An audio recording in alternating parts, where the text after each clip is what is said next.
Hi, welcome to episode 87 of Picks Book Recs, commentary from a retired high school English teacher. Today's pieces, Hang the Moon and Mad Honey, are fairly new releases by previous Picks authors Jeannette and Jodi Picoult. Both of these are set in small town America, but there is nothing small about either of these titles.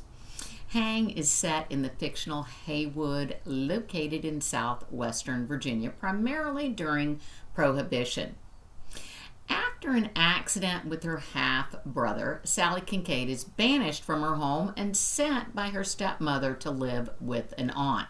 9 years later, after another incident, Sallie is beckoned back. As happens in the Kincaid household, and tiny towns, I might add, drama after drama unfolds. Despite heartache and heartbreak, Sallie rises to the occasion of holding her family and Haywood together. Hang's major themes are revenge, restitution, and reconciliation, with backdrops of the 1918 flu epidemic, post-World War I trauma, and the 19th Amendment, as well as modern inventions such as aviation, electricity, and indoor plumbing. Pretty important.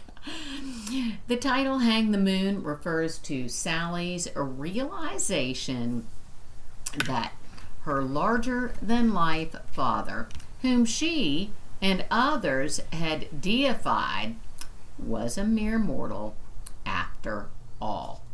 For several years, I taught Wells's memoir, The Glass Castle. I discussed that in episode 27. The Glass Castle remained on the New York Times bestsellers list for 440 weeks. If you, at any time while reading Hang the Moon, think, too many things happened to Sallie, thus finding Hang implausible, read about Wells's life in Castle and you will rethink your position. Honey, which is co-authored by Jennifer Finney Boylan, is set from late 2018 to mid-2019 in fictional Adams, New Hampshire, not too far from where I am right now. The story has two rotating first-person narrators, Olivia McAfee, a local beekeeper, and Lily Campanella, the brainiac girlfriend of Olivia's sports star son, Asher, a high school senior. I love high school seniors, as you know. No spoiler alert here needed, as the primary conflict occurs in Chapter 3, and it's revealed on the front flap. Unfortunately, Lily is found dead in Asher's arms. From there, the narrative flips back and forth between Olivia and Lily, but also flips back and forth within their stories, providing background information leading up to Lily's death and Asher's subsequent trial. Sounds like a murder mystery, right? Remember, Jodi Picoult is the conflict queen, so little is as it seems.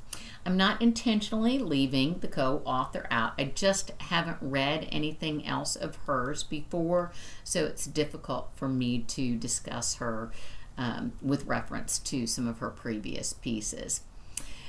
As I digress, the title, Mad Honey, refers to a tasty but highly toxic variety of the gooey delight, a metaphor for honey's underlying theme of, you got it, appearance versus reality. The mystery itself is good, with enough red herrings to keep the audience, even a seasoned member like myself, guessing until the resolution. The author's treatment of sensitive, timely issues and inclusion of B-lore is even better.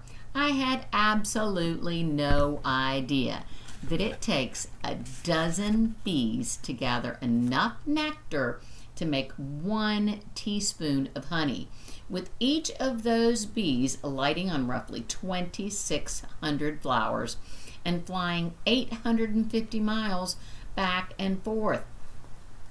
I love the recipes at the end and the author's stories of how their alliance came to fruition.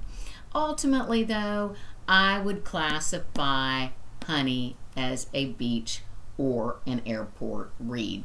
And as such, I would award it an A-.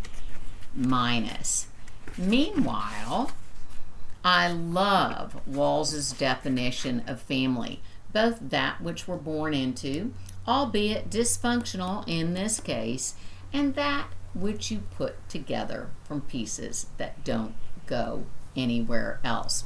I also love how Walls gives dignity, especially to the downtrodden people of Appalachia.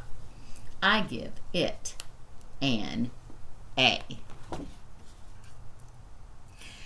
Until next time, make good choices and do your homework.